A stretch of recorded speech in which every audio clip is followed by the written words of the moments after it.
เยียนกระถางให้พักเทวเพราะตอนเอาลงถังไงล่ะระยานเด็กว้ายบางทีนี่เห็นอีโบก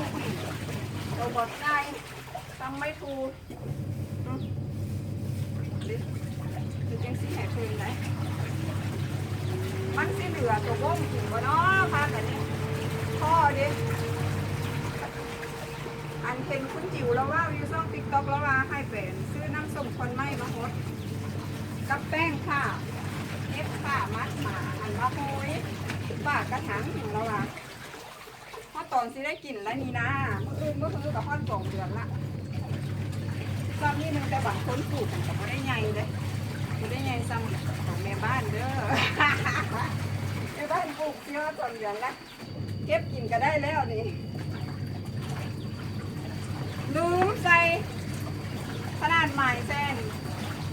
ปฏิทินไว้มือใส่ฮอร์โมนมือใส่ฝุ่นขนาดมันก็สูงขนาดมันก็เลยใหญ่ซ่า